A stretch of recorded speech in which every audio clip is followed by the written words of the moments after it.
Upcoming parliament election is not an ordinary election.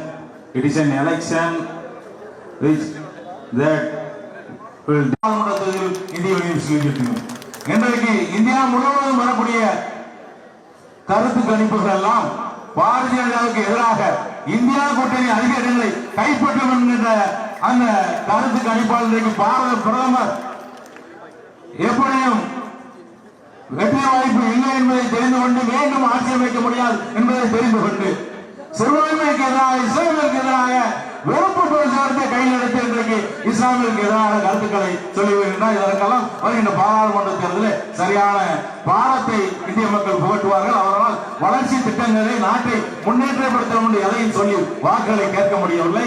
சிறுபான்மை பெருமை என்று பிரித்து மக்களை மத ரீதியாக பிரித்து அரசியல் செய்யக்கூடியதற்கு சரியான பாடத்தை தமிழகம் கேரளம் மட்டுமல்ல இந்தியா முழுவதும் புகட்டுவார்கள்.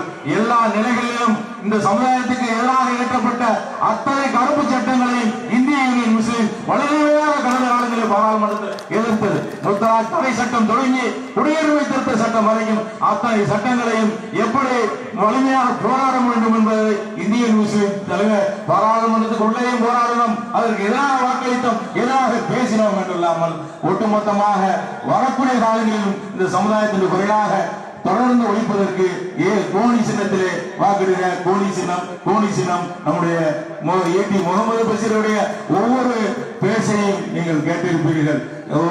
இந்த சமுதாயத்தின் குரலாக ஒட்டுமொத்த கேரளத்தினுடைய குரலாக அனைத்து மக்களுடைய ஒரே குரலாக நம்முடைய தாய் சபையுடைய குரலாக இந்திய முஸ்லிம்களுக்கு ஒழித்தவர். மீண்டும் நீங்கள் வாக்களிப்பீர், ஆதரிப்பீர். கோணி சின்னம்.